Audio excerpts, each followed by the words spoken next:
who've been specially following me on my Instagram called Tanya Meter. If you don't follow me already, please follow me on Tanya Meter now. We're going to today talk about where I went during COVID is nowhere.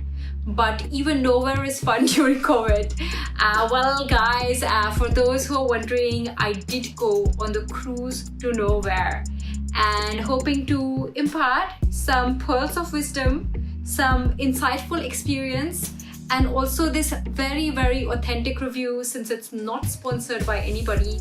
And I just want to bring you this authentic review so you can decide what you want to do, whether you want to go on this cruise to nowhere, and if you are going on this cruise to nowhere, how must you plan this cruise that goes nowhere, literally. Yeah, nowhere, literally, yeah. Had to say it twice and emphasize it. So, okay, so the first question that a lot of you had asked me was, how did you book this cruise to nowhere? Now, there are various ways. One is you can book it on Klook. I don't recommend it. Just go to the website of Royal Caribbean. It's an international, usual, website. Look up the vessel, the ship that you're going to sail in to nowhere, which is called Quantum of the Seas. Look it up. It departs Singapore and comes back to Singapore while sailing around the seas of Singapore. So just book that vessel, and once you book it, you are ready to go. So now though, it's not as simple, okay? Though I said once you book it, you're ready to go. There are few things. So the first thing that happens when you go on this website is you're faced with choices. And choices, whilst are amazing, when you say no to one thing, it means you're saying yes to something else. So you have to be careful when you make these choices, and they do impact us. So with that, these were the choices that the website presented us when we decided to book this whole cruise trip. I did take my 6-year-old, so if you're someone who's considering traveling with your child, do stay on and do hear about activities for children as well.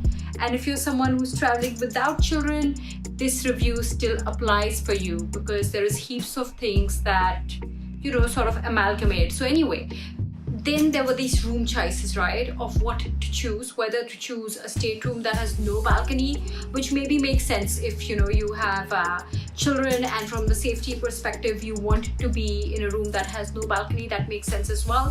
What we booked was the room with the balcony, which overlooks the ocean. That's what we booked. And then once they send this email saying, Miss Tanya Pavaskar, welcome, we can't wait to see you on our cruise to set sail, what I did was I marked that email as not spam. And here's why I did that.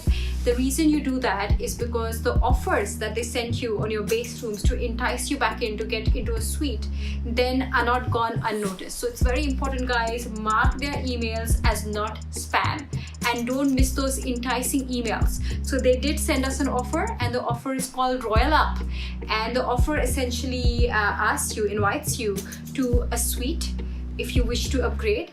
And the difference is not that bad particularly. So yeah, just a little tip to make note of. Then once you have your room, there are other things to be done. So one of the things that they ask you to add on while booking the room is the drinks package and the Wi-Fi package. Now, should one book everything up front and just forget about it? Well, to each his own. I didn't do that, and here's the reason why I didn't do that. It's for those offers that come to entice you later. So Royal Caribbean later on sends you an email that you've marked as not spam, enticing you back in with offers and discounts. For example, a 40% discount on the drinks package. And I'm going to tell you more about this drinks package and this Wi-Fi package. But another thing you need to note is about the COVID test, because everyone asks a lot about these COVID tests. So once you book your room, there will be a prompt and email at some stage which sort of invites you for this COVID test. The COVID test happens 72 hours before boarding the ship. And once you get this email, you sort of book your session. You need to have your identity card with you, and also the booking appointment when you go for these. These tests are done at different locations. You can choose which one you want to go to. The queue is pretty fast moving. And the critical question, is it painful? Everyone has asked me, well, children have to do it as well. My 6-year-old little daughter, she did this test as well, and all the kids who came along with us and other kids in the queue, everyone did that test. And let me tell you this, let's just put it into perspective. If you've ever had waxing done, or if you've ever had a root canal, a tooth taken off, or I don't know, if you've given birth or something ever, if you've done any of those things or something like it, you're sweet, you're fine. You know, it's a bit uncomfortable, but it's absolutely fine. It's not as bad as, you know, you've been told.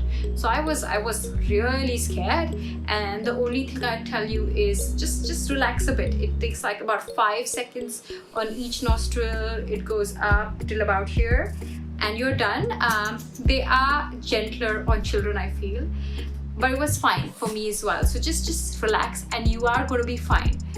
Now, because I was anyway going to do this nose swab and pack, I did book the 4 nights 5 days cruise. There are options to go 2 nights 3 days and 3 nights 4 days, but given that A, I'm going to have the nose swab test, B, going to pack and not used to packing and unpacking anymore, and 3, and most importantly, the cruise doesn't set sail till 8 p.m. on the day you actually board on it, and on the day you arrived, it actually docks in Singapore at 6 a.m.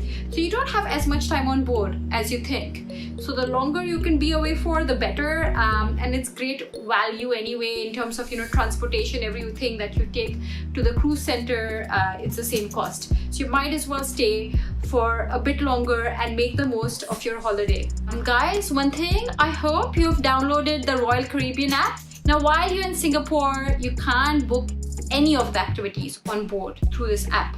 But the reason you download this app while you're in Singapore is because you need to use the app to choose your check-in time. And they send you an email usually saying you can pick your check-in time. The earlier you pick, the better. And I say this because to book activities, you need to be on board. You need to be connected to the onboard intranet. And you can't be on board, you can't be connected to the internet, and you can't book the activity. So, you know, check in as early as possible.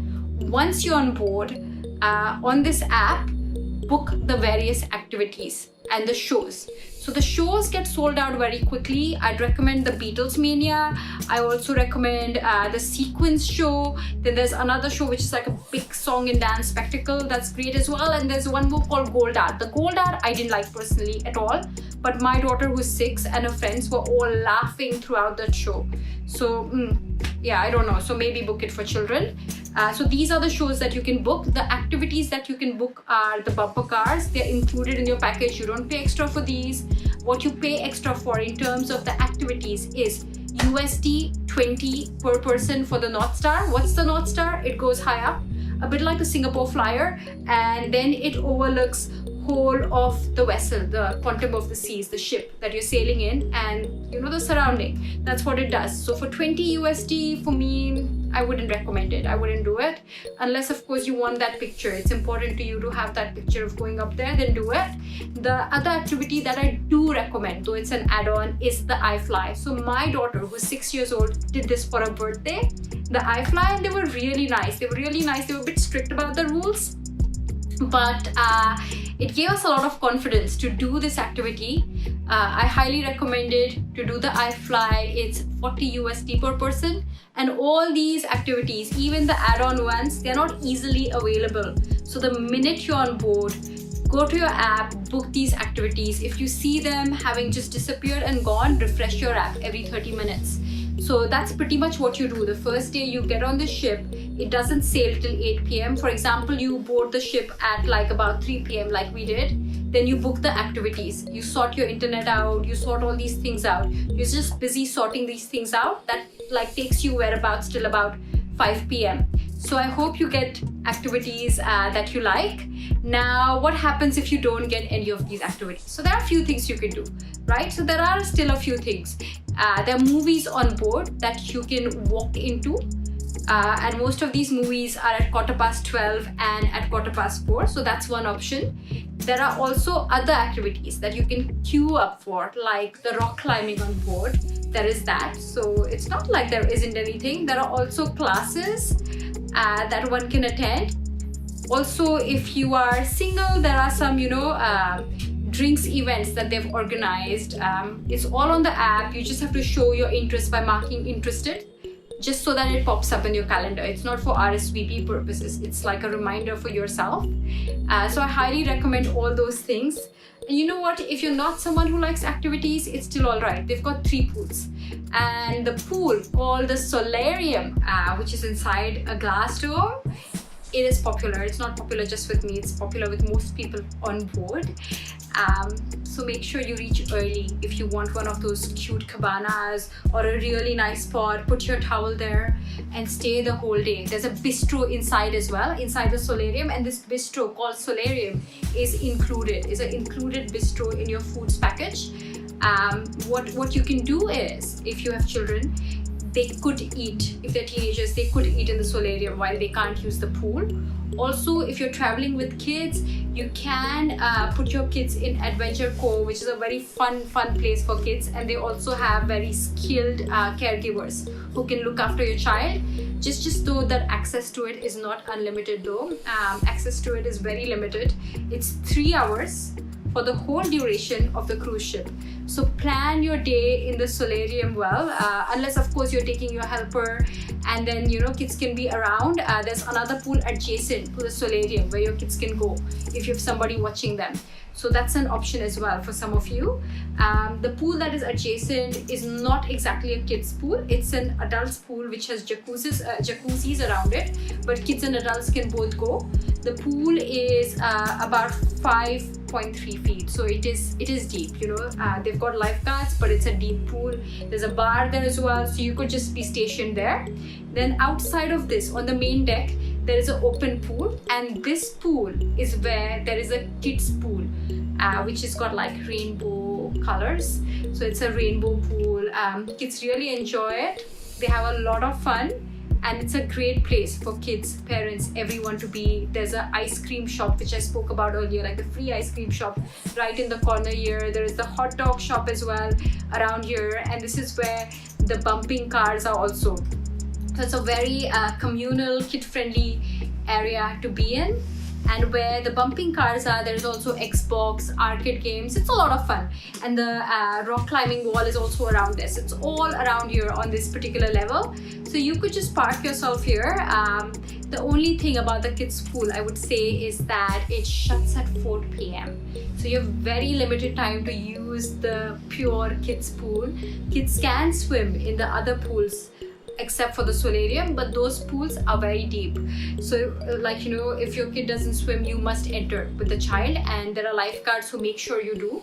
So it's really well sort of sorted out in that sense. All right, so what else is there, right? Apart from the pool, the shows, the activities, the movies, they do have jazz. They do have like jazz events in the evenings. They also have a piano event. But something to remember is that we are traveling during COVID, so COVID restrictions do apply, which means you can't be without your mask drinking at one of these events. You have to have your mask on. Same thing at the movies, no popcorn munching, just have your mask on and watch the movie. So that's one of the COVID restrictions to bear in mind. And there are you need to be safe on board. Do carry as many masks as you can. If you forget to bring your mask around with you, they do provide you disposable masks every day in your room. So there is that as well. Now, some people asked me, and it's a very good question. So I was asked, do they give you enough water? And funnily enough, they don't give you enough water. So every room has 2 bottles of water that show up every day. But if you want more water, then you can call room service and order, and they'll send you an Evian for $5 USD. Or you can do what I did, which is that water is included in the unlimited drinks package. So when you're out and about, drinking, eating, whatever you're doing, ask for these bottles of water and bring them back to your room. So don't forget to do that. Don't forget to get your adapters, because the ship is all US voltage. It's a American ship really. I guess it's from there. Maybe it flies under the US flag, but yes, it's got American voltage everywhere.